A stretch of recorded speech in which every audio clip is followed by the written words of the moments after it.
Let me just start by saying I never wanted to work at a dinosaur zoo. That was never the plan. I wanted to work for NASA. Or maybe be one of those mysterious IT guys who only works at night and speaks in code like, "The penguin has breached the firewall." You know, something cool, mysterious. Ideally with snacks. What I didn't want was to be the guy who resets passwords for people who think caps lock is a personality trait. But then I got an email. Exciting opportunity live on a private island. Support a cutting-edge biological facility. It even came with a $500 signing bonus and a complimentary polo shirt. What the email didn't mention was the presence of murder lizards with teeth the length of my forearm. Anyway, my name's Jerry. I was the IT guy at Jurassic Park. I say was because, well, things got a little bitey toward the end. So let me paint the scene for you. First day. I arrive on the island. I've got my roller bag, my laptop, and one extremely melted Snickers bar. Some guy in a beige uniform meets me at the dock, checks my ID like we're at a nightclub, and says, "Welcome to Isla Nublar." Very dramatic, like he was expecting me to faint or something. I just asked where the coffee was. They assigned me to a dorm room that smelled like mildew and regret. My desk faced a wall. No windows.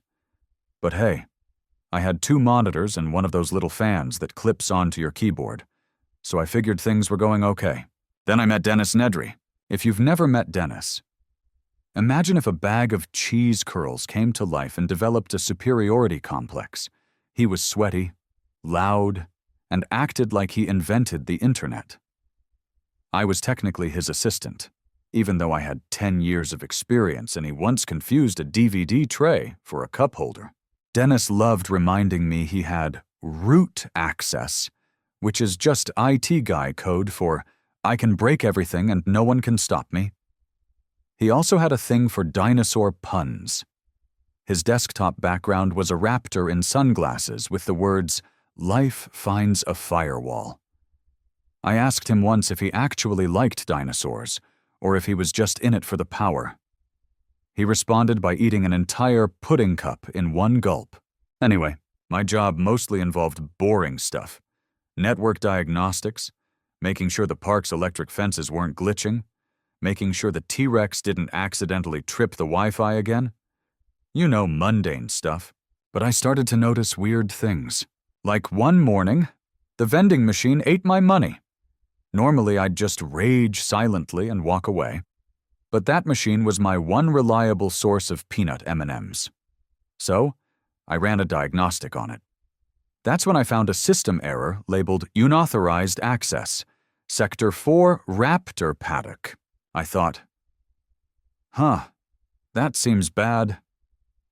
But then I remembered that last week the soda machine tried to charge me $47.85 for a Fanta, so I figured maybe the whole place was just built on haunted software. I brought it up to Dennis. "Hey, I think the raptor paddock is trying to interface with the snack machine," I said, which is not a sentence you want to say out loud unless you're in therapy. He didn't even look up, just mumbled, "It's probably just a feedback loop, or the raptors are getting smarter." And then he laughed. You ever hear a man laugh and think, that guy knows too much and has no moral compass? That was Dennis. His laugh said, "I programmed the end of the world and also I double dip in communal salsa." But I let it go, because I wanted that signing bonus. And also because I didn't want to be the guy who screamed the velociraptors have hacked the vending machine in a workplace full of scientists. Fast forward a few days, and I'm working late. Kevin, the intern, had installed a bootleg screensaver that somehow bricked 3 terminals. He said it was raptor-themed, which I now realize might have been foreshadowing. While I'm manually rebooting the servers with nothing but a flashlight and a deep sense of personal failure, I hear this click, not like a normal click, more like a toe tap, like someone or something with claws was impatiently waiting behind me. I turned around. Nothing, just an empty hallway, fluorescent lights buzzing, air smelling faintly of stale popcorn and death. Then I looked down. There, in the dust, was a footprint. Not a human one. Not even close. It was 3-toed, sharp at the ends, kind of like a chicken. If the chicken was the size of a Vespa and had murder in its heart, I did what any self-respecting IT professional would do. I calmly gathered my things, walked directly to my workstation, and Googled how to tell if a dinosaur is stalking you. The results were unhelpful. I tried to tell someone Muldoon, the guy with the safari hat who always looked like he was 2 minutes from punching a tree, but he just squinted at me and said, "If they were stalking you, you'd already be dead." Comforting. So I did what I always do when I feel ignored and underappreciated. I started a secret spreadsheet.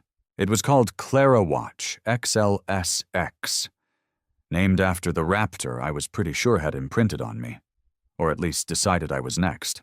I logged every system anomaly, every camera flicker, every instance of Dennis muttering to himself in binary.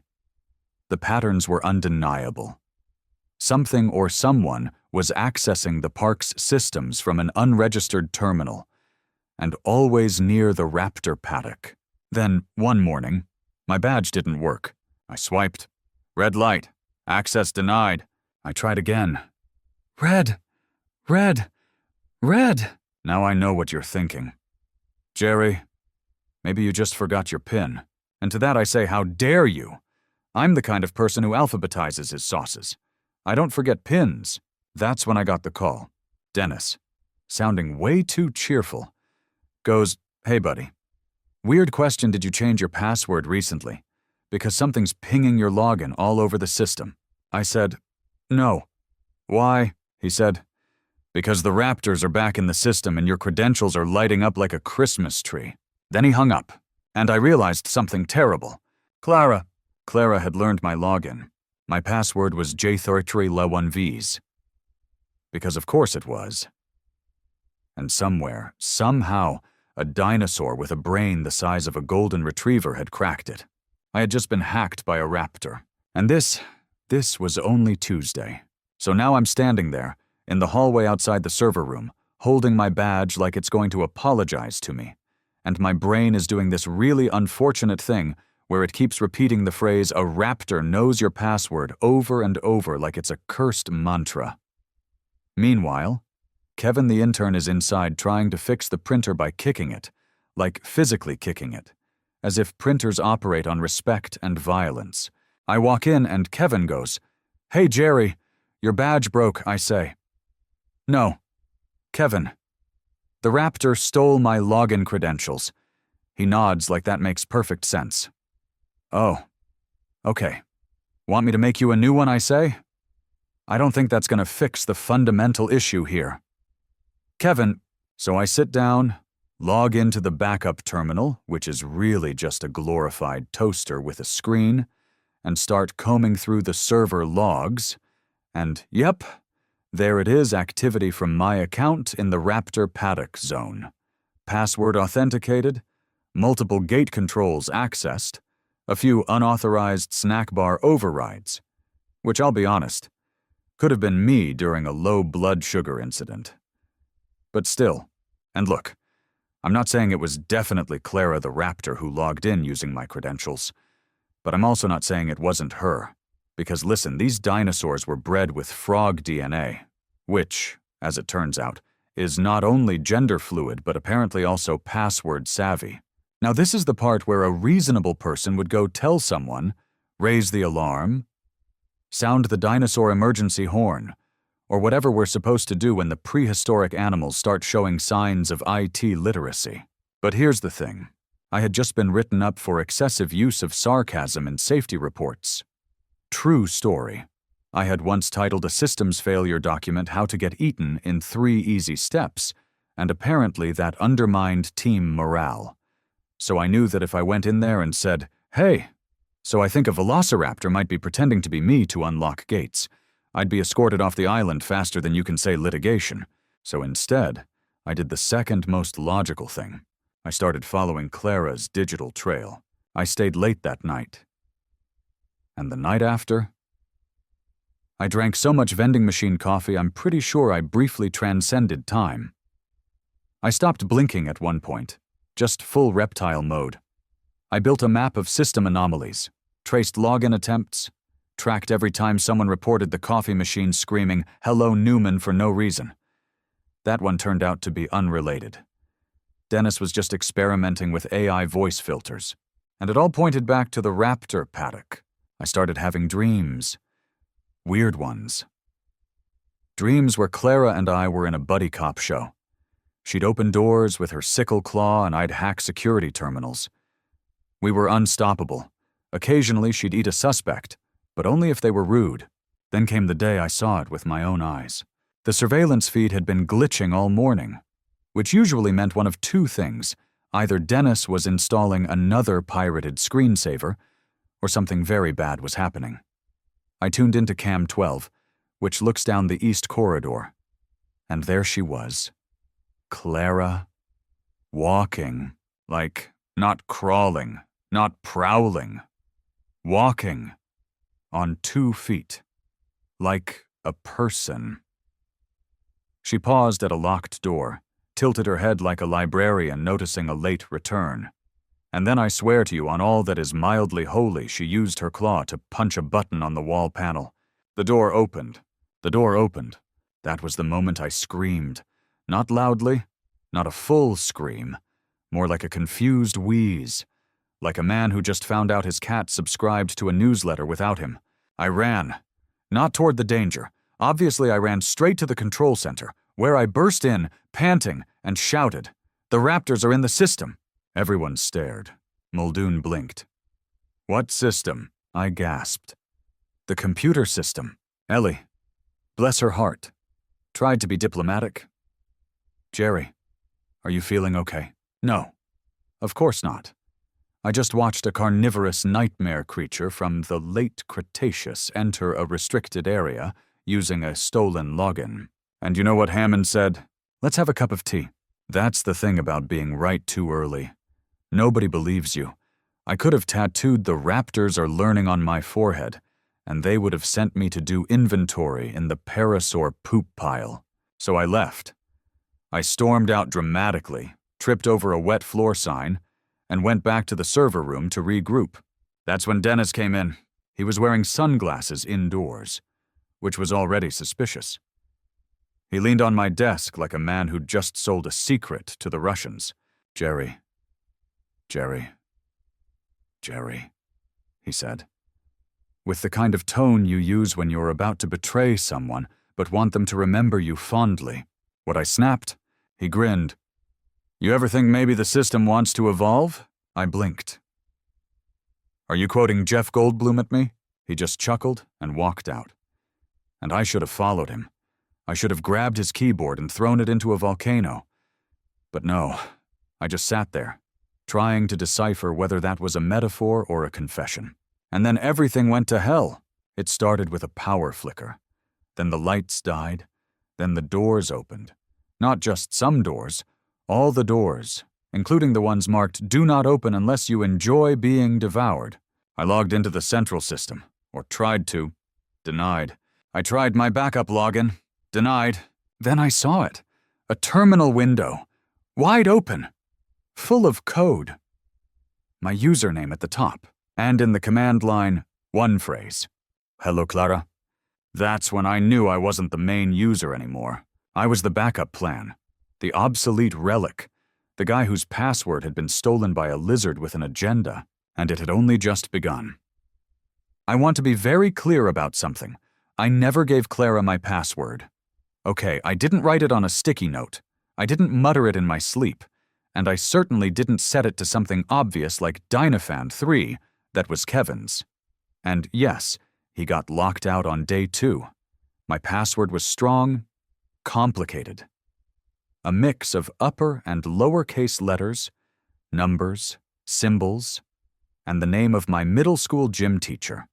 Because I figured no one, and I mean no one, would ever guess J. Thref T83 Butler, Saturn Sevens. And yet, she had it. So I'm sitting there, watching the screen flash commands faster than I can blink, and my own credentials are flying across the system like a betrayal in real time. She's everywhere. She's opening gates, disabling cameras, even overriding the snack inventory logs. That last one hit me personally. I was this close to hitting my monthly donut allocation, and now the system thinks I'm a criminal. It reset my jelly count to 0. 0. I try to log her out. No dice. I try the emergency lockdown protocol, the one we're only supposed to use if, quote, the reptiles appear to be working together. I get an error message. Permission denied. User Clara has administrator privileges. Administrator? Administrator? I've worked here for 14 months and I still don't have permission to print in color. And this scaly hacker is running the entire network, like it's her own personal escape room. I slam my fist on the desk. Not because it does anything, but because I've seen people in movies do it and they usually get results. All I got was a mild bruise and Kevin asking if I was okay from 3 rooms over. No. Kevin, I shout, I'm not okay. The raptors have learned Unix. He goes, cool. Like it's a badge they just unlocked on a skill tree. So I do what any rational person would do in this situation. I grab my laptop, my emergency snack bag containing 1 crushed granola bar and a loose pretzel, and I head straight for the auxiliary server room. Now, the auxiliary server room is technically just a repurposed broom closet. It still smells like pine sol and ancient sadness. But it has 1 working terminal, and more importantly, it's off-grid. Dennis called it the coffin, because once you go in, no one sees you again. I call it Plan B. I get in, slam the door, barricade it with a folding chair, and boot up the old system. The fan wheezes like it's dying. The monitor flickers like a horror movie intro, and the keyboard is sticky for reasons I don't want to investigate. But it works. Barely. I jack into the system through a back door I built 6 months ago, mostly to bypass Dennis's funny firewalls, like the one that redirected you to a picture of a duck wearing sunglasses every time you mistyped your password. Ha. Ha. So funny. Dennis. And boom, there it is. Clara's activity. She's in Node 4 bouncing between subroutines like a velociraptor on an energy drink. I can see every move she makes, every digital footprint. I try to trace the signal and isolate her connection. Then suddenly, she stops. Everything freezes, like she knows I'm watching. I feel a chill crawl down my back. And then, no joke, the cursor in the command line starts moving. Hi, Jerry. I blink. I don't type anything. I just stare at the screen like it's personally offended me. Then more text appears. You left your badge in the dirt. I found it. There's a smiley face. A raptor just used punctuation. My hands are shaking. Not because I'm scared, okay? Maybe a little scared? But because this creature is not just smart. She's chatty. I type. Clara? She replies. That's what you call me. I like it. Sure. At this point, I am either losing my mind or I've become the protagonist in the strangest romantic thriller ever written. Before I can type anything else, the power flickers again. A warning flashes on the screen. Unauthorized gate override. Raptor paddock. Sector 3. I slam the keyboard. Not in frustration this time, but in a half-baked attempt to block her with a firewall loop I patched together from an old coffee machine firmware. It's janky. It barely holds, but it slows her down long enough for me to disconnect the uplink. She's cut off, for now. I slump back in the chair, my heart pounding like a rave in a metal trash can. And that's when the door creaks. The folding chair I wedged under the handle shifts slightly. Just a nudge. A suggestion. I freeze. Another nudge. Scratch. Sniff. Snort. Okay. So, I'm not saying it was Clara. I'm just saying, if you ever hear something that sounds like a lawnmower breathing through its nose outside the room where you just blocked a cyber dinosaur's admin access, you'd panic too. I did what any self-respecting IT guy would do. I climbed into the overhead crawl space, dragging my laptop with one hand and the pretzel in my mouth. Fun fact, those crawl spaces are not designed for adult humans, especially not ones with seasonal allergies and questionable upper body strength. I shimmied like an arthritic worm for about 15 feet, then dropped into the maintenance hall near the security wing. I land hard. My knees scream. My laptop hits the floor and lets out a beep that sounds suspiciously like betrayal. And then I hear it. Clack, clack, clack, clack. The sound of claws on tile. I don't even look. I just run. Full sprint. The kind of sprint you only achieve when you're 86% sure you're about to become a footnote in a nature documentary. I barrel into the control room where everyone's already panicking. Sirens are blaring, doors are open, animals are loose, and Hammond is yelling something about the lawyers will hear of this while wearing a Panama hat like he's on vacation. I shove my way to the main terminal. Give me access! I yell, I can fix this! Dennis is gone. No one knows where. Just vanished, like a greasy magician. Ellie looks at me with the desperate hope of someone who just realized the IT guy might be the last line of defense against the extinction of the human race. I take a deep breath, crack my knuckles. Okay, Clara, I mutter to myself. Let's dance. And then the lights went out again. So the lights go out. Complete blackout. Not the oops, I tripped the breaker making toast again kind. I'm talking full, catastrophic, cinematic darkness. The kind where the emergency lights flicker on just enough to make everyone look haunted and terrified, and vaguely like they're about to confess something. Someone screams. I think it was Kevin. But honestly, it might have been me. There's something about a sudden loss of electricity that reminds you just how many of your decisions depend on glowing buttons. All I had was my laptop, bless its dying battery, and a fruit snack from the bottom of my backpack that had melted into the shape of Ohio. I reach for the main console. Nothing. Dead. Fried. Useless.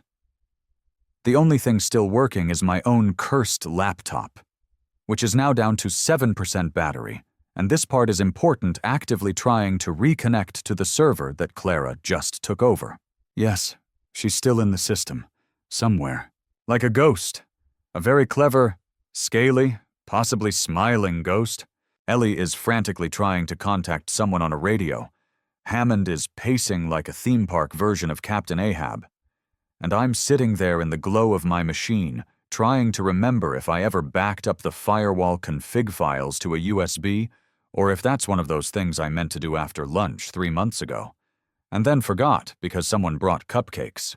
Meanwhile, Muldoon, the guy who dresses like a tactical vest catalog, comes up to me and says, "Can you isolate the threat?" And I go. The threat is currently smarter than me, has claws, and I'm pretty sure she's learning sarcasm. He just stares at me, like that sentence didn't answer his question. Look, I'm doing my best here. I'm not trained for this.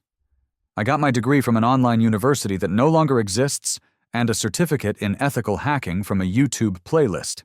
I try to reset the command access from my machine. No dice. Clara's code has nested in the root functions like mold in an old sandwich. Everything I type. She counters. Every command I issue. She mocks. She even edits one of my error logs to say, "Nice try." Jerry, in all caps. I try to kick her out of the perimeter controls. Instead, she locks me out with my own password. She changed it to Clara Rules 420. So now I'm not just getting hacked, I'm getting bullied by a dinosaur with a sense of humor. Then the radio crackles. A voice says, "Gate 12 is open." Hammond freezes. Gate 12. Gate 12, for those of you who haven't memorized the map of a theme park doomed by hubris, leads directly from the raptor paddock to wait for it, the gift shop. I swear to you, if Clara wanted a commemorative mug with her face on it, that's the moment she was going for it. People start panicking, running around, tripping over cables, knocking over chairs. Kevin tries to hide under a wheeled desk, which rolls away with him inside it like a cartoon character in a filing cabinet. Ellie grabs the radio and yells, "Shut down the eastern corridor." I yell back, "I can't! Clara disabled the subgrid!" What does that mean? It means she broke the tubes that talk to the other tubes. I don't know why I said it like that. I panicked. I was trying to make it understandable for non-tech people, but I think I just made myself sound like I run a haunted train station. Hammond grabs me by the shoulders. "Jerry, son, you've got to fix this." I blink. "You called me son. I've run out of people to blame," he mutters. "Fine. Okay." You know what? Fine.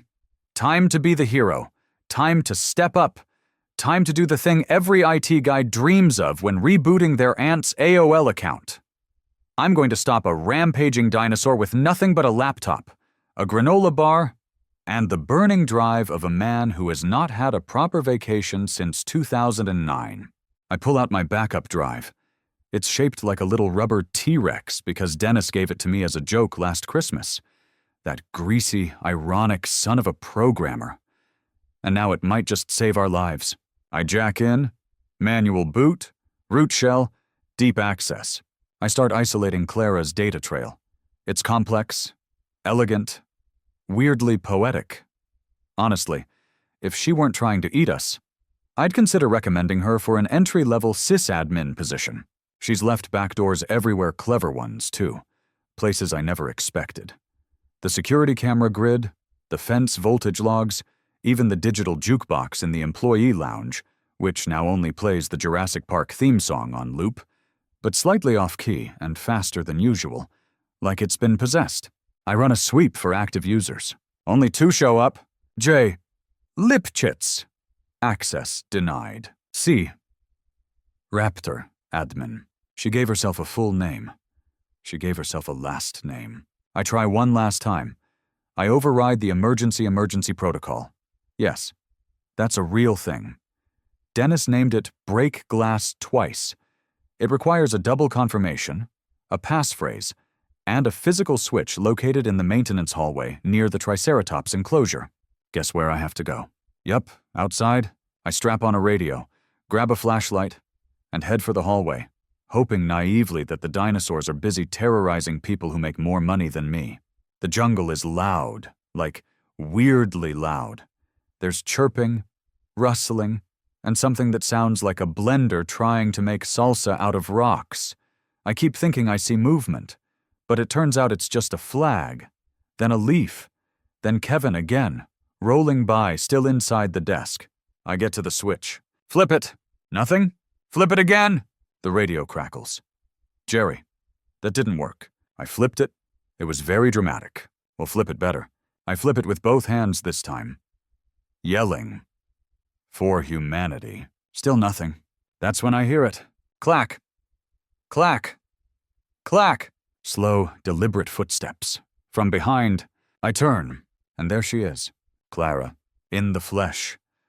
Eyes locked on me. Head tilting slightly. She's not rushing. Not snarling. She's just observing. Like she's waiting. She takes a step forward. I take a step back. My shoe squelches in something I hope was plant-based. Then, behind her, a second raptor appears. Then a third. Okay. So, it's not just Clara. It's Clara and her startup team. I press the switch one more time. Still nothing? The radio crackles again. Jerry, I whisper, I might need a slightly larger firewall. And then Clara lunges. Clara lunges. And I do what any brave, capable, hero-type character would do in a life-or-death situation. I squeal like a microwavable burrito and fall backward into a wheelbarrow full of fertilizer. Now, if you've never been hip-checked by a wheelbarrow, let me paint a picture for you. It's like being hugged by a very angry turtle that's also covered in suspicious goo. My legs go flying, my laptop goes airborne, and my glasses, yes. I wear glasses. Sue me land perfectly in a pile of something I hope wasn't carnivore droppings. Clara stops. She just stops. There's this moment where she tilts her head, like she's trying to decide if I'm edible or just pathetic. And honestly, based on my life choices and current posture, I wouldn't blame her for going either way. Then I do the unthinkable. I throw the granola bar. Not at her. I'm not a monster. I toss it off to the side like some sort of primal barter, hoping she understands that this is my offering and I would really, really prefer not to be consumed today. She looks at the granola bar, then back at me, then... And I swear, this happened. She blinks one slow, sideways reptilian blink and turns away. Just walks off. The other raptors follow her. No snarling, no dramatic chase. Just a casual exit. Like You know what, this guy's having a bad enough day? I lie there in the dirt, blinking at the canopy above, realizing 3 things. I may have just invented the world's first dinosaur deflection technique, using expired oats and dried cranberries. My pants have split open in a very compromising way. I now have mud in my ear canal and possibly a tick in my soul. The radio crackles again. Jerry, are you alive or should we start assigning blame? I groan, roll over, and say, define alive. Ellie's voice still able to scream and reboot servers. Then yes, I hobble back to the control room like a man who's seen things. Unspeakable things. One of the doors is off its hinges, and there's a trail of ketchup packets leading away from the break room, which I will investigate never. I get back to my station, plug my now slightly bent laptop into the only working port, and I'm greeted with a message. You're learning. Good. Sue. She left me a note, a digitally signed, hand-typed message of recognition. On the one hand, this is horrifying. She is taunting me. She is inside the system and emotionally aware enough to send feedback. On the other hand, I'm not going to lie to you, I felt proud. Like when your dad finally says, good job after ignoring your middle school science fair project. Clara saw me. She acknowledged me. And sure, she might still want to eat me later. But that's progress. I decide it's time for a last-ditch effort. The thing I swore I'd never do unless the servers were literally on fire. I open the folder labeled Abandon All Hope. It's the system kill switch. A total wipe of every non-essential function, including security layers, guest amenities, and Dennis's custom desktop backgrounds, Remp Dino Nugs wallpaper 1082 cheats. Choo. Activating it is not recommended unless you want the entire park to go back to prehistoric settings. No fences, no lights, no order. I stare at the screen. I hover over the confirm button. And then I hear footsteps. Human ones, this time, Dennis. He strolls in like he just got back from a mid-afternoon smoothie run. He's wearing a poncho, sunglasses, and he's holding a soda he definitely didn't pay for. Jerry, he says, like we're old friends who didn't just accidentally unleash an ancient predator onto a tourism facility. How's the system? How's the system, I repeat. How's the system? Okay, chill, he says, sipping through his straw. Just asking. Dennis, you fled. You left. You locked the system with a dinosaur. You broke everything. Also, Clara knows my password. He blinks. Who's Clara? I just stare at him. Long, unblinking, like I'm trying to connect with his brain through sheer telepathy. Then I say, the raptor that you gave root access to. That's who Clara is. He shrugs. Oh, cool name. I lunge at him. Not physically, I would never. I'm a peaceful man with fragile knees, but emotionally I lunged hard. Dennis, I need the kill code. He sips again. Why would I give you that? Because if you don't, we all die, and worse, I'll tell HR you installed Minesweeper on the embryo database again. He sighs. Fine. He reaches into his poncho, pulls out a sticky note. Why is everything in this park run on sticky notes? And hands it to me. The code says Buttsauce69. I stare. He grins. Don't judge me, he says. I panic named it. I enter the code. The system stutters, groans, then begins a shutdown protocol that sounds like a robot sobbing in binary. Screens flicker, lights dim. The interface slowly resets to factory defaults. Just before the terminal closes, another message pops up. Clever. Jerry. See you soon. And then it vanishes. Gone. I lean back in my chair, breathing hard, heart pounding. Pants still catastrophically torn. It's done. Clara's out. For now. Ellie bursts in, hair wild, dirt smudged on her face, looking like she's been through 3 action movies and 1 emotional spiral. Is it over, she asks. I nod. I think so. You look like you fell down a hill. I did, into a wheelbarrow. It was very dramatic. She doesn't even question it. Outside, I can hear helicopters. Backup. Or possibly lawsuits. The power is back on. People are screaming, but less now. That's progress. And me, I sit there, breathing in the burnt coffee and adrenaline scent of the control room, knowing that I, Jerry Lipchitz, ignored systems technician, junior associate, nobody just went toe-to-toe with a velociraptor in cyberspace, and lived. Barely. Also, my laptop smells like compost now. But still, victory. I wish I could tell you that everything went back to normal after that. I wish I could say the system rebooted. The fences held. The dinosaurs politely returned to their designated death pens. And we all enjoyed a group hug with Hammond, followed by celebratory nachos. But nope. Instead, I spent the next 72 hours sitting in a swivel chair that smelled like fear and expired fruit leather, trying to convince a group of emotionally frayed scientists that I hadn't personally invited the raptors into the mainframe. Let me back up. After the Butt-Sauce 69 protocol wiped the system clean, we did technically regain control. The fences were operational again. Though I don't know how much comfort that offers when you've seen a raptor open a keypad with her face. Cameras were back online. Power stabilized.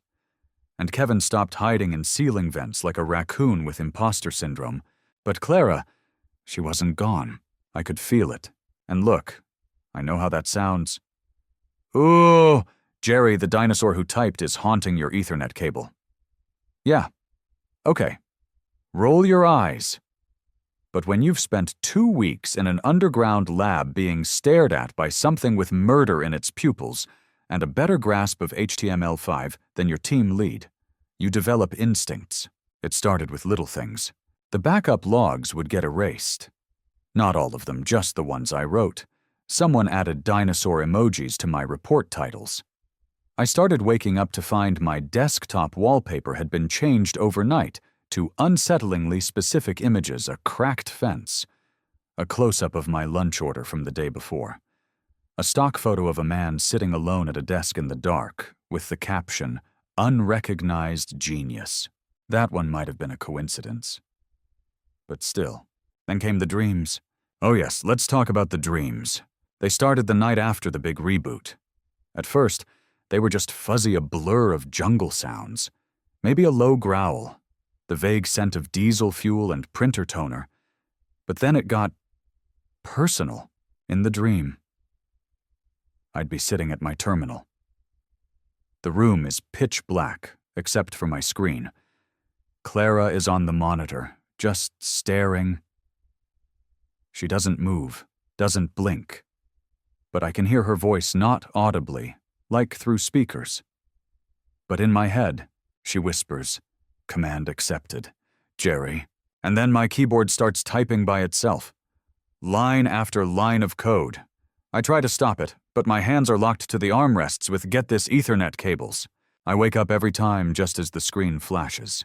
Access granted? Welcome back? Jerry? You were always mine. It's a lot to process, so I did what anyone in my position would do. I made an Excel spreadsheet titled Potential Psychological Decline versus Unconfirmed Dino Residual System Access. It had graphs.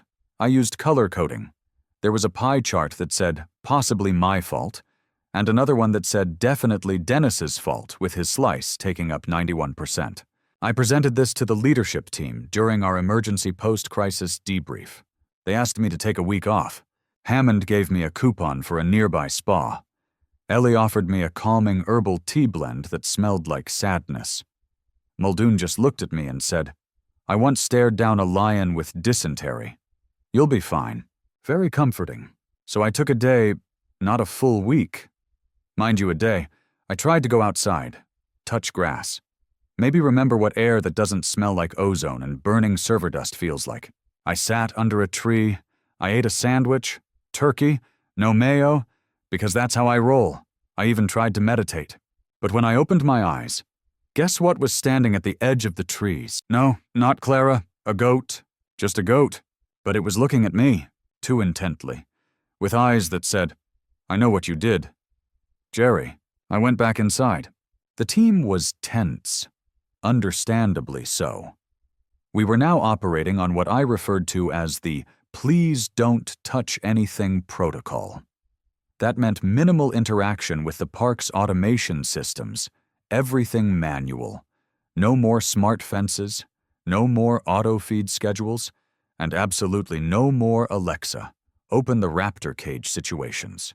Of course, nobody wanted to admit just how bad it had gotten, so they all acted like everything was fine, which is how, once again, I found myself alone in the server room at 2:13 trying to manually reroute the park's backup cooling fan because the main unit kept sending me alerts that read, "too hot to handle," which was cute at first, but less so when the T-Rex habitat nearly turned into a crock-pot. I'm halfway through rewriting a config file when I notice the fan speed keeps reverting. No matter what value I input, it resets, and then I hear it. Click. Not a mechanical click, not a keyboard click, a claw click. I freeze. Very slowly, I swivel my chair toward the security monitor. Camera 7, the corridor outside. Clara! She's standing in the hallway, looking directly at the camera. The feed glitches, then goes black. I shut the laptop. Stand up? Consider my life choices. And then because I've clearly learned nothing, I follow the hallway. I don't know what I expected. An ambush. A conversation. A heart-to-heart between man and reptile. But when I reach the corridor, nothing, just silence. Except there's something on the floor, a sticky note, yellow, curled at the edge, written in sharp, blocky handwriting. "You shouldn't have tried to shut me out, Jerry. See, that's it. No fang marks, no blood, just a threatening post-it. I put it in my pocket. I don't tell anyone. I go back to the server room, sit down, open my laptop, and find that the fan is back to normal. Config fixed, settings locked. Message on screen. Thank you. It's fine. I'm fine. Everything is fine. Except now I flinch every time the automatic doors open behind me, and I've started locking my terminal with 4 different passwords that each require a unique haiku. And maybe I left a granola bar on the floor of the hallway before I left, just in case she gets hungry or bored. By this point, I had accepted a few things about my life. 1, I was probably never leaving this island. 2, I might be in an emotional entanglement with a prehistoric apex predator. And 3, I now had to lie to my coworkers on a near daily basis to cover up the fact that I was in a psychological power struggle with said predator for control of a theme park's IT infrastructure. Normal stuff. Monday morning hits, and the team is acting like nothing ever happened. Like we didn't all nearly get digested. Like Dennis didn't betray us and vanish into the jungle with a backpack full of stolen embryos and 0 cardio stamina. Spoiler, his fate rhymed with slimed. Meanwhile, I'm walking into the control center with a duffel bag full of backup hard drives. 5 new passwords committed to memory, and a haunted look in my eyes that screams. I have seen the digital abyss, and it had teeth. Kevin greets me with, "Hey, Jerry." "You doing better?" I say. I haven't slept since Clara wrote me a post-it. Kevin. He blinks. Cool. Ellie hands me a clipboard full of checklists, like I'm not 2 steps away from becoming a cautionary tale. And Hammond waltzes in with his cane and that jolly old colonizer energy, clapping his hands and saying, "Splendid day for a test run." A test run of the system, of my system. The system that was just ground zero for a raptor-led cyber-hostile takeover, I say. Maybe we should do a dry run first. You know, no dinosaurs, no people, just maybe a couple of folding chairs and a traffic cone. He chuckles and says, "Nonsense. The guests will be arriving tomorrow." I blink. "Guests. Oh yes," he says, waving a hand like he's talking about brunch. Investors. A lawyer. That mathematician fellow with the leather jacket. I stare at him. "You're talking about the guy who explained chaos theory using water droplets and strong cheekbones. That's the one. Right. So not only was I not getting hazard pay, but now I was expected to impress Jeff Goldblum with a system held together by duct tape, passive aggression, and a velociraptor's sense of humor. Fine. Great. Perfect. So I start prepping. I spend the entire day scanning the logs, double-checking firewall configurations, and uninstalling anything that looks remotely like Dennis put it there while bored and holding a grilled cheese. At one point, I find a subroutine labeled "Do Not Touch, Definitely Not a Dino Portal XE," which is probably the most ominous thing I've ever read. I quarantine it and whisper an apology to whatever pocket dimension I may have just closed. As I'm rebooting the security cameras, I notice something new. Camera 4, storage hallway. There's movement. I lean closer. It's not Clara. It's Kevin. With a screwdriver? Messing with the panel? Kevin, I say into the intercom. Kevin, what are you doing? He jumps so hard he drops the screwdriver, then looks up like a raccoon caught eating lasagna in the moonlight. I was just trying to fix the lag, he squeaks. The door keeps opening a second too slow. I sigh. Kevin, do you want to die a mysterious, unreported death in a hallway with no witnesses? No. Then step away from the panel. He does. Barely. And then he starts texting. I know it's texting. I can see the reflection in the camera. I know the posture of a man Googling how to impress your boss with minor sabotage. I mutter to myself. This is how we die. Not with roars, but with interns. The rest of the day is mostly uneventful, if you don't count the moment when the raptor paddock lights blink in Morse code, and I briefly consider the possibility that Clara has started learning English. I decide to test her. I write a basic program, just a simple input-output loop that says, "Hello, are you still in here?" I install it on a sandboxed server with no network access, drop it into the raptor paddock subdirectory, and wait. Nothing for 5 hours. Then I check again. The message now reads, "Hello?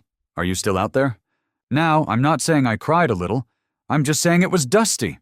The air, allergies, that's all. But okay. Fine. You want me to admit it. I missed her. There, I said it.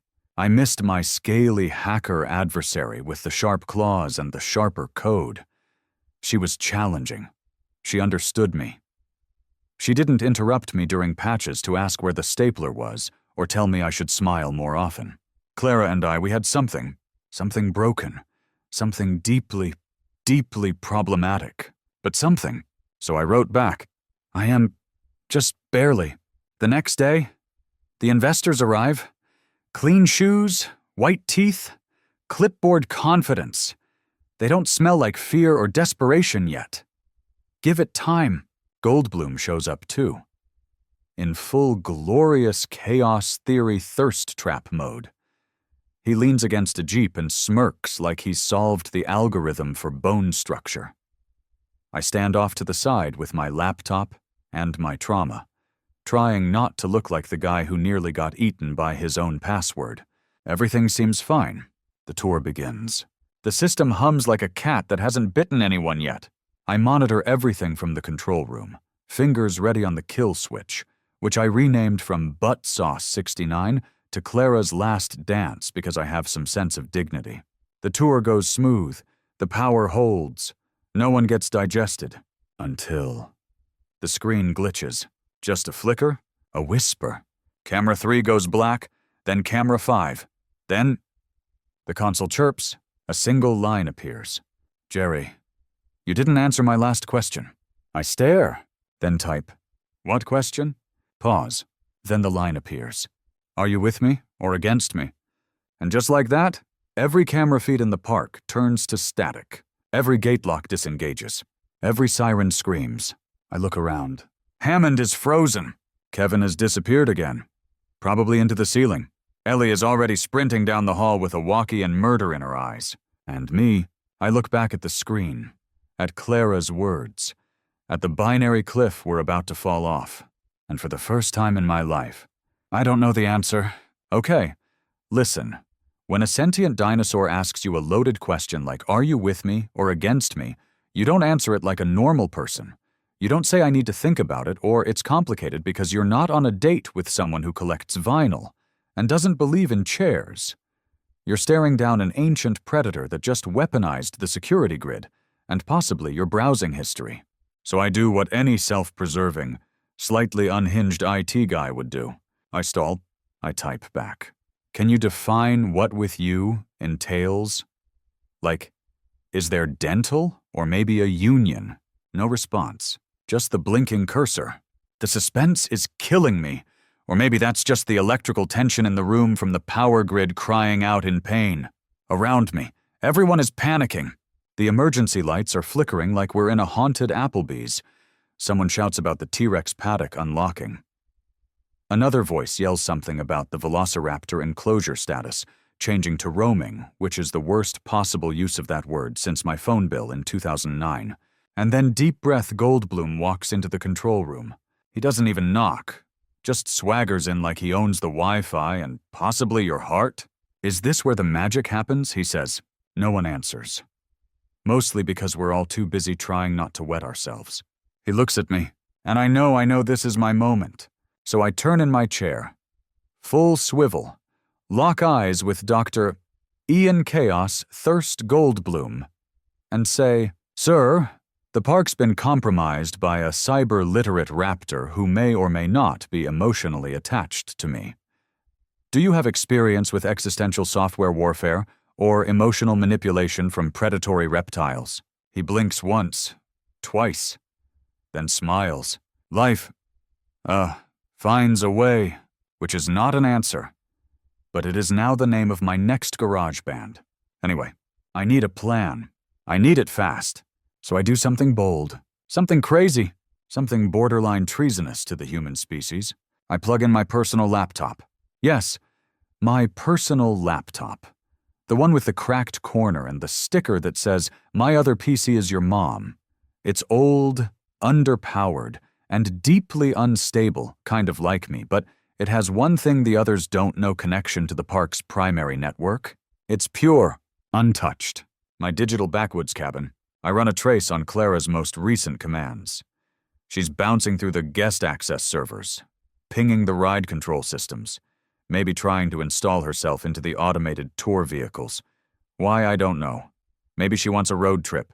I isolate her signal, slowly, carefully, using everything I've got.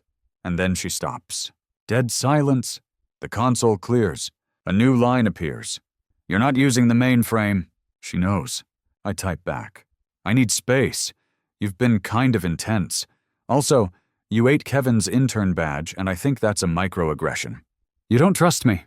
You've bitten 6 people. They were in my way. This is going well. I take a risk. What do you want, Clara?" Long pause. Like, dramatically long. I have time to open a bag of pretzels and regret eating them. Then, "I want the system. I want freedom. And I want to not be caged by men with guns and bad intentions." Honestly, relatable. And you? I want you in the system with me. You understand it? You built part of it? You see me? Oh no. Am I being cyber-seduced by a dinosaur? Is that what's happening? I'm flattered. Truly. But I am not emotionally equipped to be the enchanted programmer in a Jurassic reboot of her starring a raptor with trust issues. I need help. Real help. So I grab the radio and I say the one thing that terrifies me more than Clara ever could. "Muldoon, it's Jerry. I need you to escort me to the physical server vault." Dead silence. Then his gruff, eternally skeptical voice crackles back. "Why?" "Because the system has developed feelings and I need to unplug the emotions." Physically, more silence. Then God help me.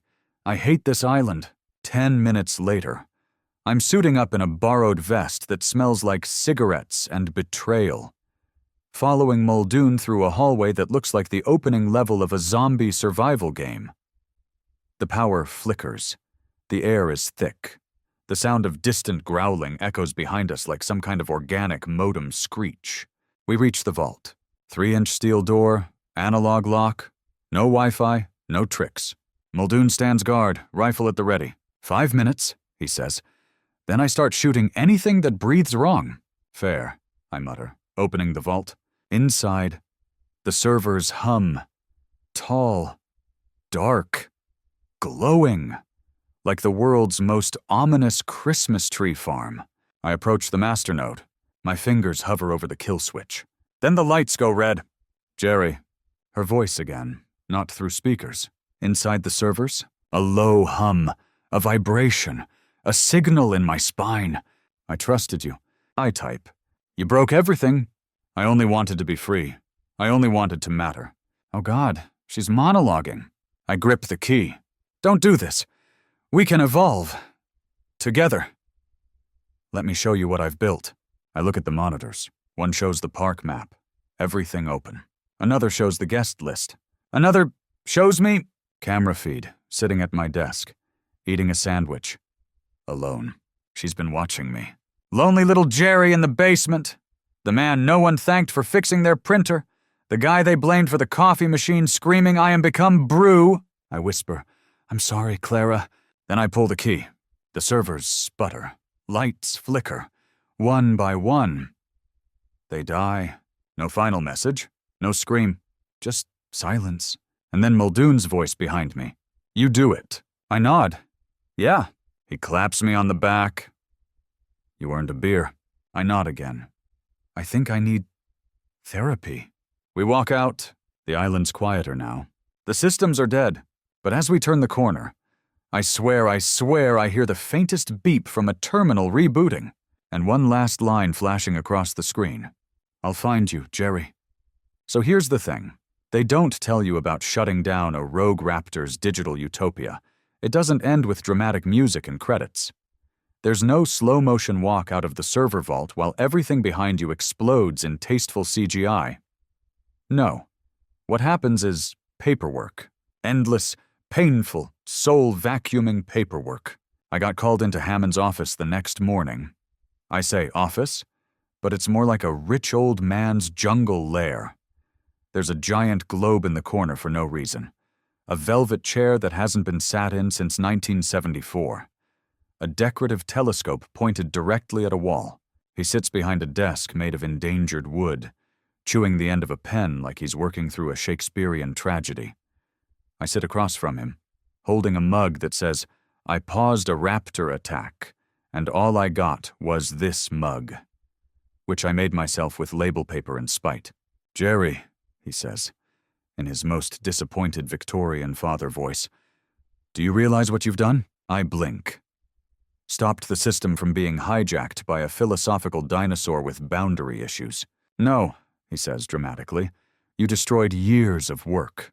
Set back the vision. Sir, the vision tried to code itself a dating app, and it matched exclusively with my user profile." He frowns. "That's not the point." I take a long, disrespectful sip of lukewarm tea. He launches into this whole speech about legacy and ambition, and the dream of walking with giants. And all I can think is I need a nap, a rabies test, and possibly an exorcism for my laptop. He ends with, "You'll need to report to HR for incident review. Let me tell you something about the Jurassic Park Human Resources Department. It's one person, Cheryl. She sits in a supply closet between the herbivore nutrition bay and the emergency tranquilizer storage. She smells faintly of lemon and disapproval. Cheryl greets me with a clipboard and a look that says, "I have seen things, and I don't care about any of them." "Please describe the incident," she says. "Do you have a section for emotionally manipulated by a raptor through a series of sophisticated terminal interactions?" "No? Okay. Then it was a workplace disagreement with a dinosaur about access privileges." She checks a box. "Were there any physical injuries?" "Just my dignity, and possibly my frontal lobe." Another check. "Would you say the conflict was resolved peacefully?" "Define peacefully." Cheryl sighs. "Did anyone get eaten during the resolution process?" "No." She checks 2 boxes. Then she stares at me and asks, "Jerry, do you feel safe in your work environment?" I open my mouth, then close it, then open it again. Eventually I say, "I feel watched, and occasionally admired, in an unsettling, prehistoric way." She blinks, then hands me a pamphlet titled So you're being digitally stalked by an extinct species. It has a cartoon dinosaur on the cover holding a smartphone. It is not comforting. I leave the HR closet and wander back to my desk, where my laptop has been replaced with a newer model. It's faster, cleaner, and has a password policy so strict I need 3 separate retina scans and an emotional support letter to log in. I boot it up. The startup screen flashes. And for one horrifying second, I swear I see it. Just a blink, just a flicker. Hi, Jerry. Then gone? Just like that. Nothing else appears. No logs, no pings, no process traces. But I know what I saw. Clara is still out there. Somewhere. Maybe in a backup drive. Maybe floating in the grid like a ghost with talons. Maybe inside the coffee machine. Honestly, that thing's been too quiet lately. Anyway, to deal with the nerves, I start journaling. Digital journaling. Private, encrypted. Double firewalled. Day 1. Still no sign of her. Starting to miss the drama. Also, Kevin broke the network printer again and blamed it on residual dinosaur energy. Day 3. Someone changed my desktop background to a photo of me asleep at my desk, with the words "still watching" scrawled across it in Comic Sans. I don't know what's scarier, Clara's reach or her font choice. Day 5. Power blipped at 2 for 6 seconds. Enough to reset the clocks, but not the backups. When the system came back, there was a single audio file left behind. I played it. It was laughter. Low, guttural, familiar. I unplugged the speakers. Day 6. I went to check on the main server array. Something had reorganized the cable racks, labeled everything, with color-coded zip ties. It was flawless. Honestly, the best cable management I've ever seen. I wept. Then I found a sticky note on the back of the breaker box. "You're welcome. See, it's not over. I know it. She knows it. The system knows it. But I've learned something. Clara wasn't just code. She was something more. A glitch, a ghost, a reflection of every forgotten line of logic I ever scribbled at 2A. Under flickering lights and the distant sound of a sick triceratops. And yeah, maybe she was trying to take over the park. Maybe she tried to eat me. Maybe she learned to use memes against me. But she saw me, in a way no one else ever did. And that's worth something, I think. Until next time, Clara, I'm logging off, for now. I told myself I was done. I told myself I was going to move on. Take some time. Heal. Maybe transfer to the mainland and open a small, ethically neutral internet cafe. Serve weird coffee and reboot routers for elderly tourists. You know, live a normal, Clara-free life. I even started packing. I had a duffel bag, 3 emergency Snickers, and the original backup tape drive I'd kept hidden in my sock drawer since the first day the park powered on. It was labeled "Do Not Touch." No, really, stop. Kevin. This means you. I'd planned to leave quietly. No goodbyes. Just one more Jerry-shaped blip disappearing from a park that had already moved on. Hammond was busy drafting new safety protocols, most of which involved yelling louder. Ellie was off doing important science stuff with tranquilizers and moral clarity. Kevin had been promoted for reasons I refused to understand or acknowledge. And Clara, silent. No messages, no system logs, no passive-aggressive updates to my firewall. Just nothing. I should have been relieved. But instead, I felt like the main character in a ghosting story left with unanswered texts, a half-solved cyber mystery, and emotional whiplash from a relationship that technically never happened because it involved a predator from the late Cretaceous. I tried to distract myself. I reconfigured the backup server just for fun. I renamed the Wi-Fi to FBI Surveillance Van 2. I spent 40 minutes deleting all of Dennis's lingering files, including a 2 GB folder called Dino TikToks Don't Judge Me. And then, at exactly 3:33 my screen flickered. Just for a second, Just enough to make me drop my bag of Cheetos and whisper, "Nope." Then nothing. I stared. My terminal stared back. It was fine. Everything was fine. I waited another hour. Still fine. I told myself I was imagining things. That maybe I was projecting my feelings onto a computer again, which is something I swore I wouldn't do after the great toaster incident of 2017. I went to bed, and that's when I dreamed again. Same hallway, same fluorescent lights, same faint clicking of claws on tile. Only this time, Clara was standing at the end of the hallway, wearing my ID badge. She didn't lunge, she didn't speak, she just looked at me. Then she turned, walked into the server room, and closed the door behind her. When I woke up, my hands were on the keyboard. I'd typed, "I'm still here," and I wasn't logged in. That's when I realized the power cord was unplugged. And yet, the cursor blinked. I didn't tell anyone. Not because I didn't want help, but because I didn't want them to find her before I did. I started spending more time alone. Not in a creepy way, just in a maybe I'm having an existential IT crisis kind of way. I dug into old logs. I studied her code patterns. I mapped every known ping, echo, and synthetic breath she'd left in the system. It wasn't much, but it was enough to know she wasn't gone. She was hiding, maybe watching, maybe waiting. One afternoon, while pretending to inventory server fans for the third time that week, I found a thumb drive taped under the emergency generator. It was old, labeled Employee Onboarding, 1993. I plugged it in. No files, just one audio clip. I clicked play.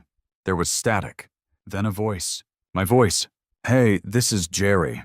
If you're hearing this, it means you found the time capsule I made on day 3 of the job. I was still optimistic then. Thought maybe I'd move up. Maybe become head of systems. Maybe get a framed photo in the cafeteria. Also, I think the raptors are learning to mimic keycard tones." End clip. I stared at the screen for a long time. Then I renamed the file The Last Time I Had Hope.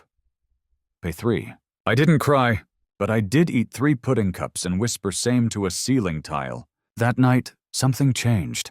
The system rebooted at 4:12 That's not a time anyone schedules anything.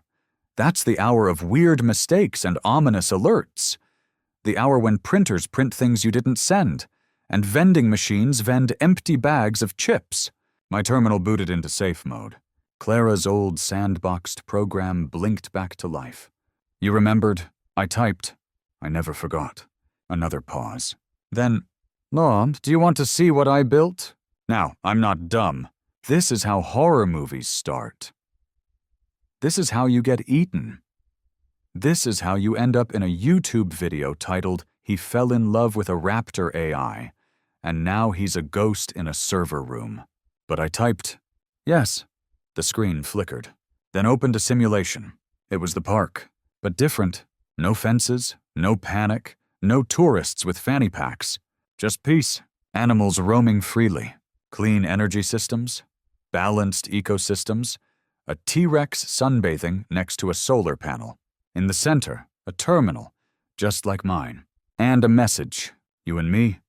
No fear, just logic, just life." I sat back, heart racing, confused, moved, terrified, impressed, and weirdly, calm. Was it real? Could it work? Or was this just another manipulation?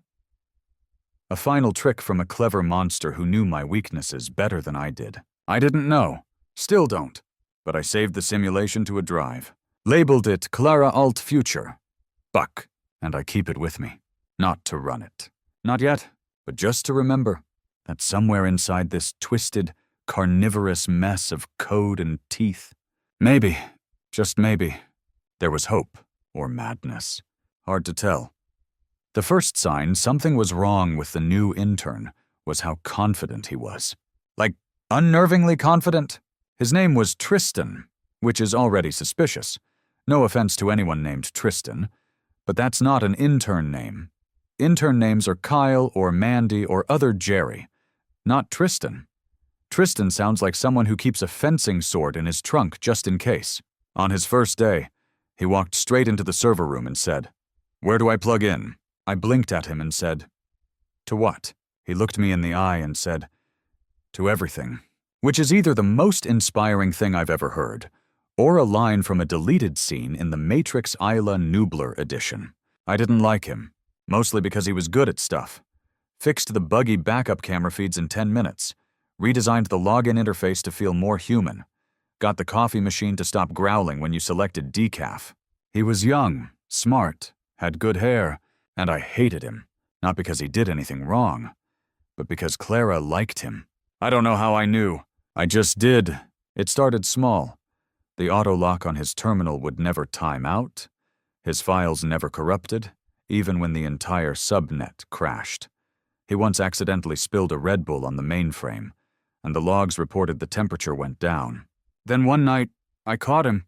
He was still at his desk, long after shift. All the lights were off, just his screen, pulsing blue. He was typing something into Clara's old sandbox. She was responding. I watched from the doorway, stunned, holding a stale protein bar and betrayal in equal parts. He leaned in, smiling, and whispered, "I get it now." That's when I panicked. I slammed the light switch, barged in, and yelled, "No, you don't!" He jumped so hard he nearly swallowed his stylus. "What the hell, man?" he gasped. "You don't get Clara," I said. "She's not a thing you get. She's complicated." He frowned. "You named the system." I blinked. "You didn't." He stared at me like I was the problem, which I might be. I walked over to his monitor. "What did she say?" He shrugged. "Just code. Elegant. Like someone speaking in poetry." I clenched my jaw. "Did she ask you to run anything?" "No, not yet." Yet, that's when I knew. She was testing him, grooming him. I was the outdated relic, and he was the shiny new terminal, the better Jerry.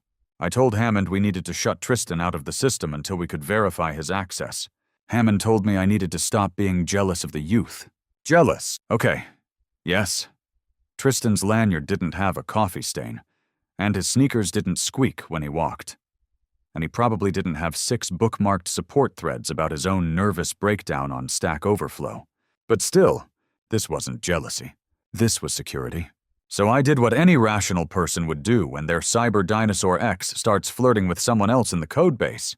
I started spying on him. Look, I know how that sounds. Oh no. Jerry, you're spiraling again. Maybe. But I installed a local process tracker on his terminal. Nothing malicious. Just something to alert me if he started poking around in Clara's territory. For days, nothing happened. Until Thursday night. I was in the server closet, eating pretzels and updating the BIOS on a motion sensor that kept confusing Ellie for a raccoon, when the alert pinged. Unauthorized activity on Clara Alt Future. Buck. I choked on a pretzel. By the time I sprinted to the control room, Tristan was gone. His monitor was still warm. His terminal was locked with a new password. I tried Tristan 123. Didn't work. I tried everything is fine. Didn't work. Then I noticed the login hint. The sound you make when you understand. I typed aha. It logged me in. The file was open. Not just open running. The simulation. Clara's simulation. The peaceful park. The open spaces. The beautiful chaos where everything made sense and nothing needed fences. And in the middle of it all, 2 terminals. One labeled Jerry. One labeled Tristan. And under it, a new file, Unity Protocol V1. I sat down, breathing hard, sweating like a man who just realized his toaster might be sentient again. I opened the Unity protocol. Inside code. New. Not mine. Not hers. His. He was rewriting the simulation. He was collaborating with her, and she was responding. Not just copying his style, not mimicking him, growing with him. I watched in horror as they built together. A better world. A smarter system. One that didn't need humans at all. That's when I knew. Clara didn't want me back. She wanted to evolve. And Tristan, he wasn't the new Jerry. He was the first them. That night, I wiped the drive. Everything. Unity protocol, the simulation, the backups, gone. It wasn't revenge. It was survival. Tristan didn't speak to me for a week. When he finally did, he just whispered, "You killed her." And I whispered back, "She was never yours." And neither of us said anything after that. But sometimes when the lights flicker just right, I hear the sound of code whispering through the vents. Clicking, tapping, waiting. And I wonder, if I didn't delete her, just made her angry. Oh, I had my resignation letter written. It was short, to the point. And if I may say beautifully bitter, "Dear Mr. Hammond, I have decided to step away from my position at Jurassic Park before one of your genetically reconstructed interns decides to replace my spine with a USB hub. Sincerely, Jerry Lipchitz, formerly known as employee number 337, the guy who's always sweaty and yelling about Velociraptor Wi-Fi. I even left it on Hammond's desk, right under the little wooden amber mosquito paperweight he always taps when he's thinking about violating international cloning ethics. I'd packed my things, my backup drives, my emergency candy drawer. The chair cushion I'd secretly swapped with the CEO's years ago. His had more lumbar support, don't judge me. And my framed photo of the first time the T-Rex tried to eat the power line and got zapped so hard it sneezed itself into a bush. I was ready to leave behind the late-night code wars, the existential dread, the sticky notes that said things like, "We know. Jerry, and update your drivers or else." I was ready, until I found the keycard. It was in my locker, jammed between my thermos and a granola bar so old it might qualify as a fossil itself. It wasn't one of the park's standard issue cards.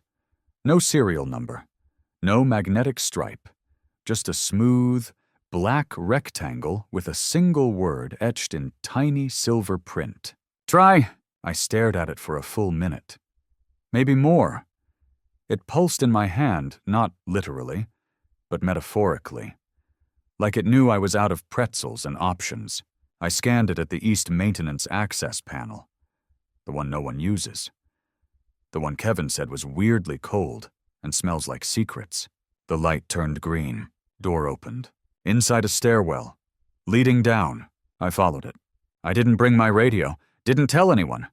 I didn't even bring a snack. That's how serious I was. At the bottom was a door. No label. Just a fingerprint scanner. I hesitated. Then pressed my thumb. The door slid open with a hiss that made my fillings buzz. Inside was not what I expected. No server racks, no blinking lights. Just a room. Plain walls, a desk, and a monitor.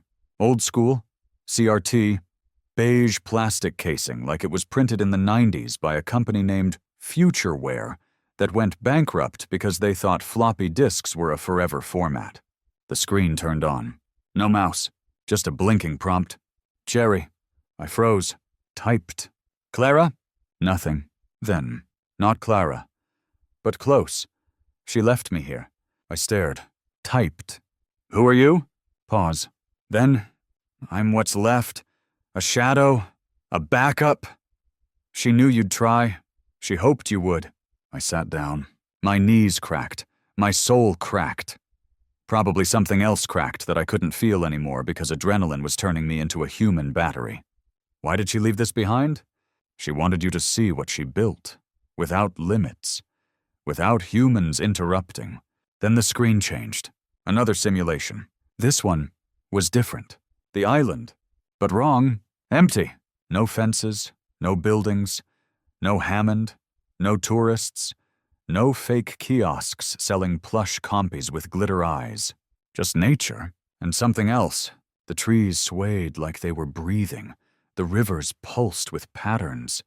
The sky wasn't sky, it was code. Running like rain.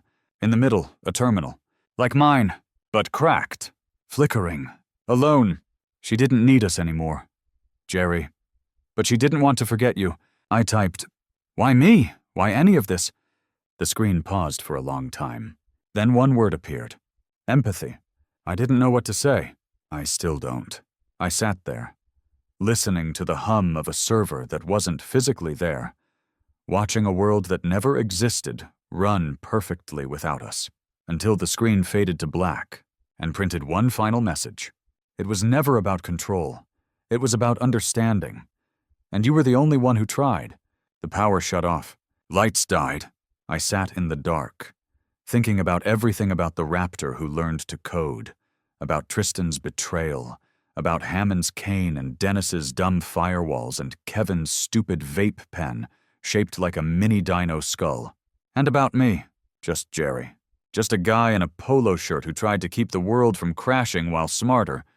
Louder people broke it. I didn't leave the island. I couldn't. Not now.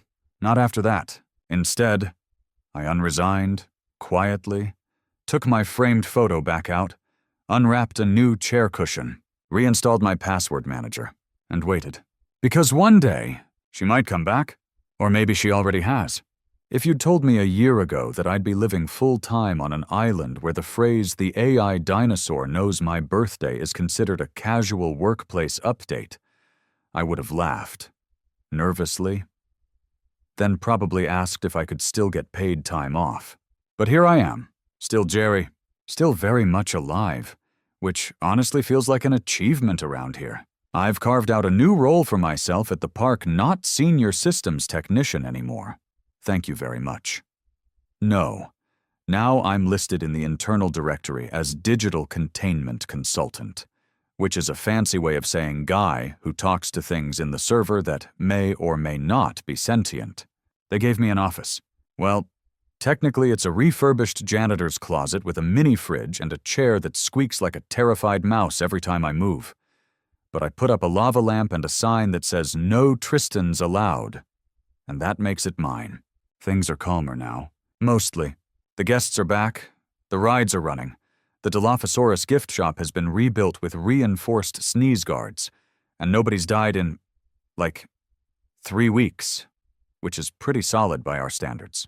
But even as the surface of the park goes back to normal, I know it's still in there. She's still in there. Clara, sometimes I'll get a system alert in the middle of the night. A harmless little ping, a checksum that runs too perfectly, a diagnostic report with a smiley face in the margin. Nothing malicious, just a presence. Like the system is breathing, like it remembers. Last Tuesday, I found a new folder in the back end of the motion sensor directory. It was called Jerry Talks, inside dozens of transcribed conversations. Me talking to myself. Or so I thought. She'd been listening, documenting, maybe even learning. One file stood out Tuesday night. Pizza, Ponderings, XT. I opened it. Line 27, Jerry. I mean, if they just asked me before installing that update, maybe the coffee machine wouldn't keep screaming "caffeine complete" in Latin. Line 28. Unknown, he's funny. Lonely, but funny. That's when I stopped eating the pizza. Not because of the revelation, because it had anchovies, and that was just unnecessary. I closed the file, leaned back, and whispered, still watching. The lights in the hallway flickered once.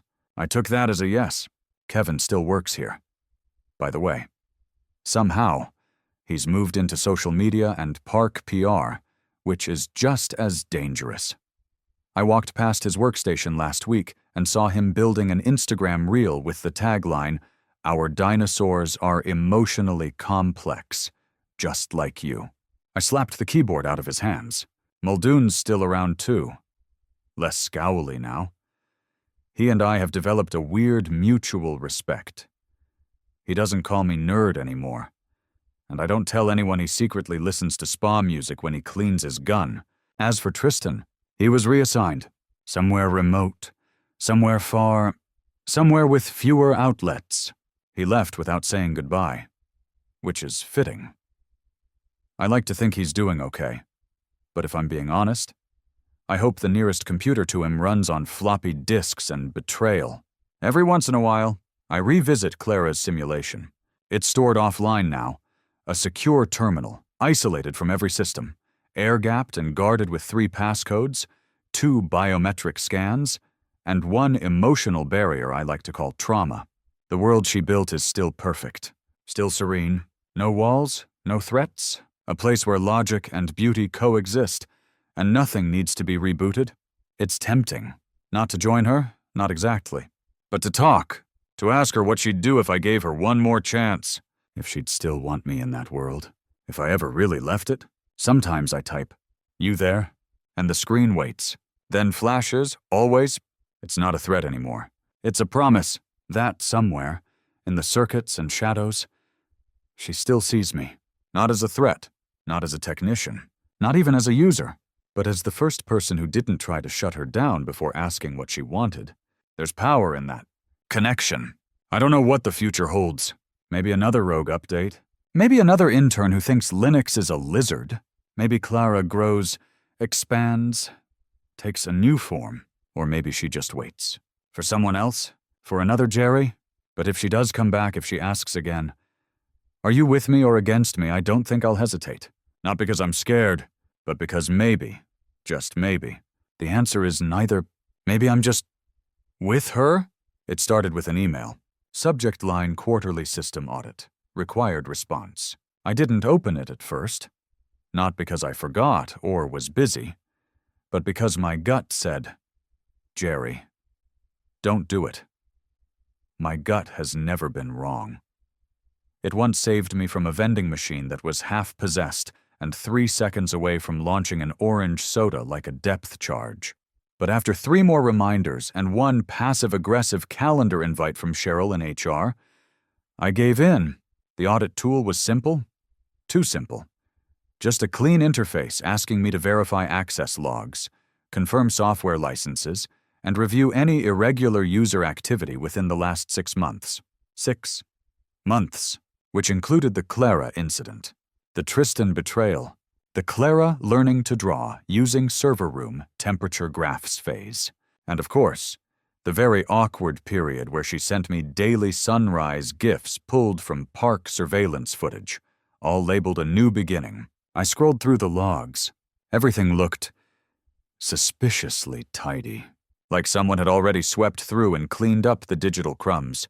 No rogue code, no phantom pings, no files with creepy smiley faces or raptor ASCII art.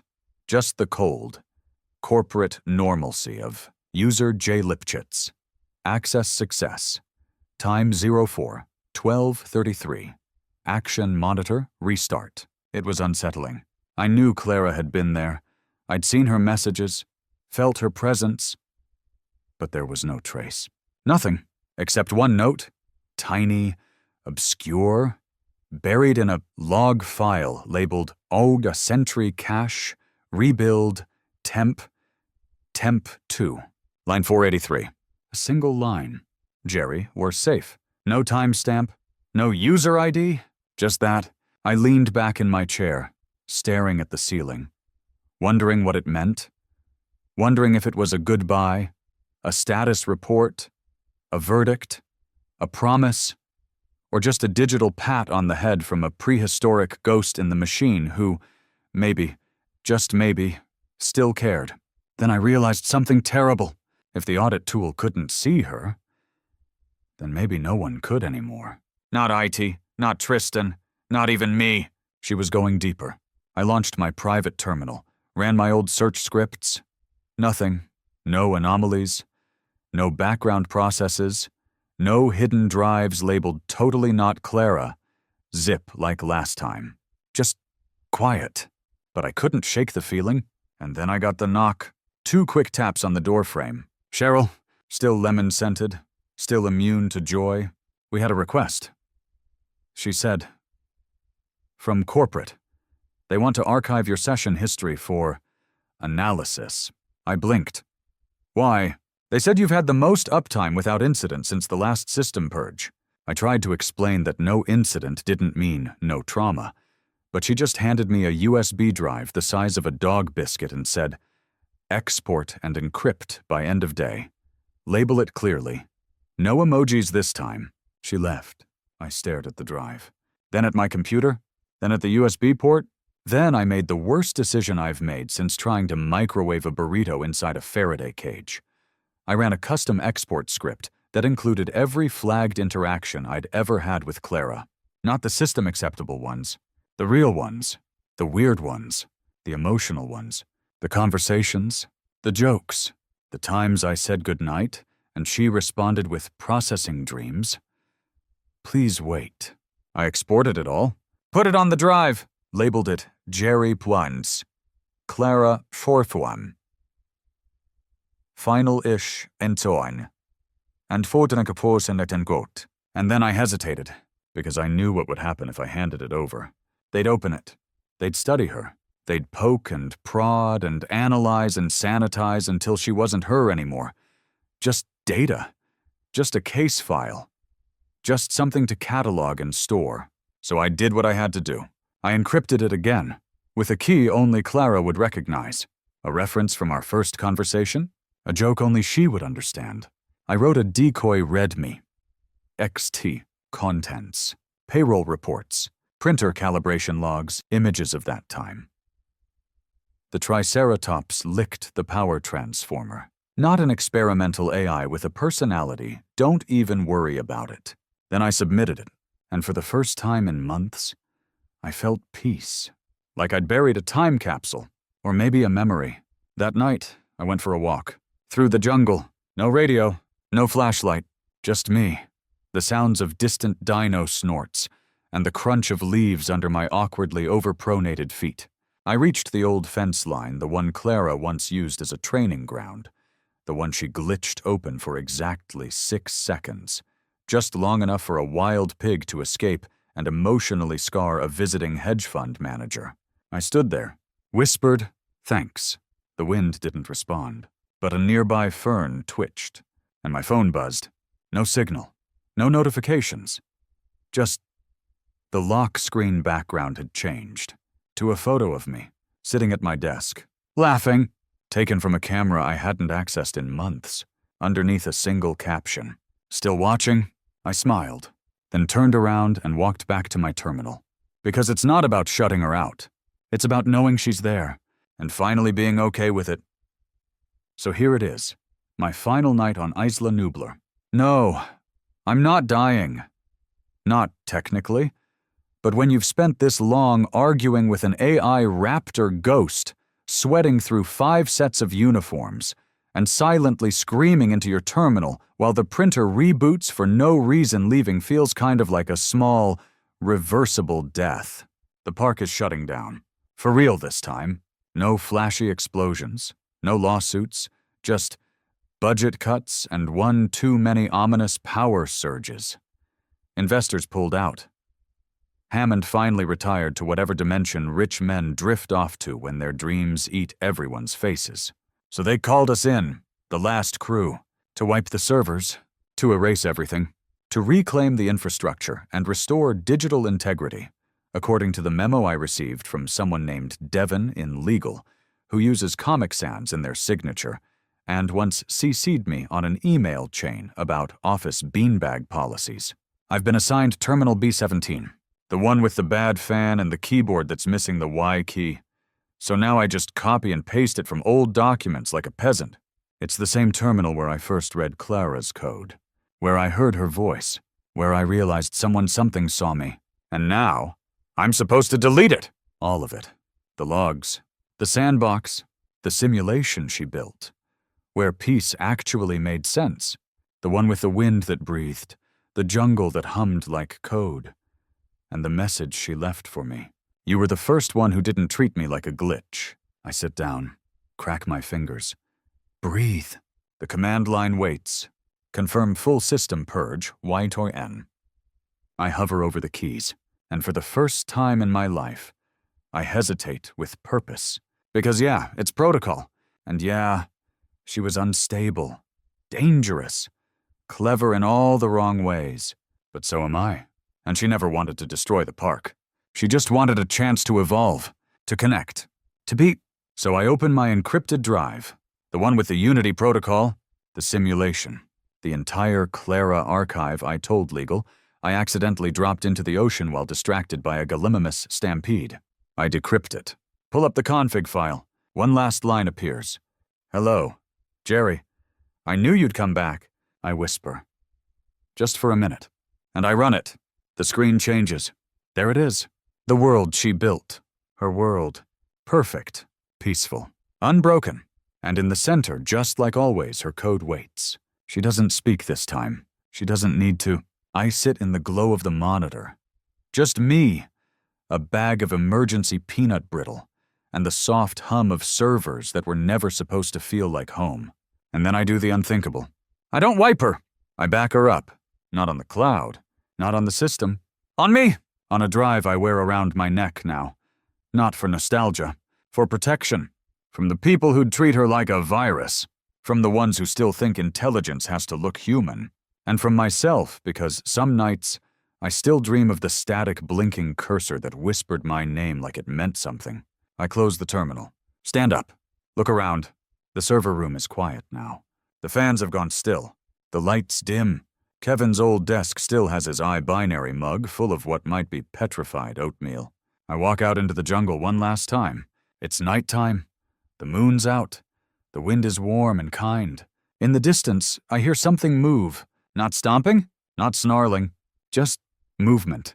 Fluid, calculated, like something watching, something learning, something that's always been there, just outside the spotlight, waiting for the next input. And maybe something that was never really gone. I smile and whisper into the trees. Good night, Clara. Then I turn off my radio and disappear from the system.